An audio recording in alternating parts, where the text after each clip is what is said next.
नमस्ते बच्चों। सपना हिंदी क्लासेस में आपका स्वागत है। हम सृजन पाठ्य पुस्तिका का पाठ तौलिए एकांकी पढ़ रहे थे। पाठ हम पूरा पढ़ चुके हैं। आज हम इस पाठ के प्रश्न हल करेंगे। वस्तुनिष्ठ प्रश्न का पहला प्रश्न है, स्वच्छता बुरी नहीं, पर तुम तो हर चीज को सनक की हद तक पहुंचा देती हो और सनक से मुझे चिढ़ है। ये किसने किससे कहा था? इसका उत्तर होगा बसंत ने मधु से कहा था। दूसरा प्रश्न है, सूरो और चिंती कौन थी? इसका उत्तर होगा मधु की सहेलियां। अति लघुत्रात्मक प्रश्न पहला है, उशी और निम्मो से किसे चिढ़ थी? इसका उत्तर होगा उशी और निम्मो से मधु को चिढ़ थी। अति लघुत्रात्मक का दूसरा प्रश्न है, बसंत मधु की नोकझोंक के दरमियान फोन पर साहब ने बसंत को क्या आदेश दिया? तो इसका उत्तर होगा बसंत मधु की नोकझोंक चल रही थी, तभी साहब का फोन आया। उन्होंने बसंत को तुरंत बनारस जाने का आदेश दिया। अति लघुत्रात्मक का तीसरा प्रश्न है, सूरो और चिंती दिल्ली में कहाँ ठहरे थे? इसका उत्तर होगा सूरो और चिंती दिल्ली में कनॉट पैलेस पर मलिक चाचा के यहाँ पर ठहरी थी। लघुत्रात्मक प्रश्न पहला प्रश्न है, चुआ सेदन शाह के लोगों की तंदुरुस्ती का क्या राज था? इसका उत्तर होगा चुआ सेदन शाह के लोग अपने खाने पीने का ख्याल रखते थे।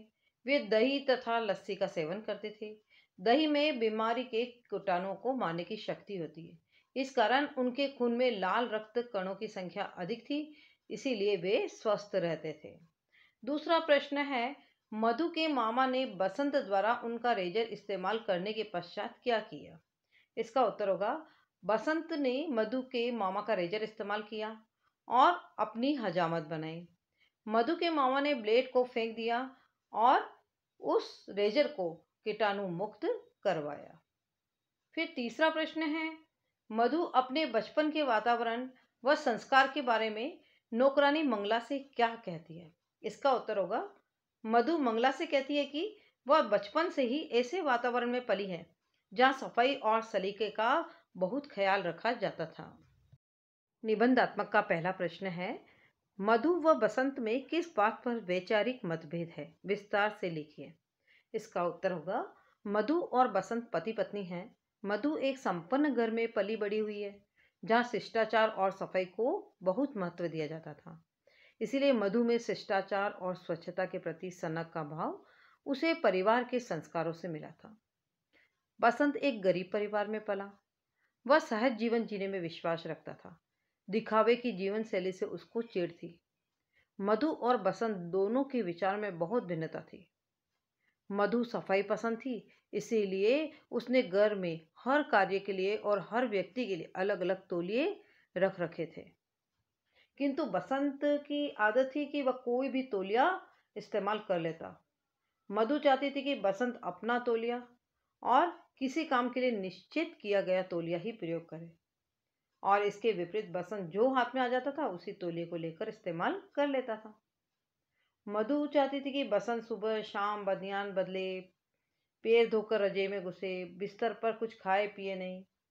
बसंत ने इनमें से कुछ बातें तो अपना ली थी, किंतु तौलिए का प्रयोग करने में वह बार बार गलती कर जाता था और इसी कारण मधु और बसंत में विवाद होता था। बसंत को भी सफाई पसंद थी, किंतु वह सफाई को सनक बना लेने वाली बात से उसे चिढ़ थी। उसे लगता है कि मधु उससे घृणा करती है।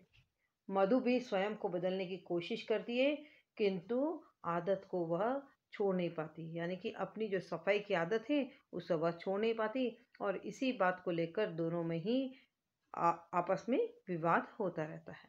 निबंधात्मक का दूसरा प्रश्न है, एकांकी के आधार पर आज के तड़क भड़क व तकल्लुफ प्रधान जीवन पर अपने विचार व्यक्त कीजिए। इसका उत्तर होगा तौलिया एकांकी में सफाई की समस्या को उठाया गया है। गंदगी को कोई प्यार नहीं करता, सबको सफाई अच्छी लगती है, किंतु समाज के गरीब वर्ग और संपन्न वर्ग के दृष्टिकोण इस संबंध में भिन्न भिन्न है। प्रस्तुत एकांकी में मधु और बसंत इन दो वर्गों के प्रतिनिधि पात्र हैं। मधु संपन्न वर्ग से है और बसंत निर्धन वर्ग से संबंधित है। आज का मनुष्य दिखावे को अधिक महत्व देता है। खान पान, पहनावा, सामाजिक व्यवहार, आचार विचार सभी के बाहरी दिखावटी स्वरूप पर ध्यान दिया जाता है। बिना तड़क भड़क के तो कोई काम होता ही नहीं है।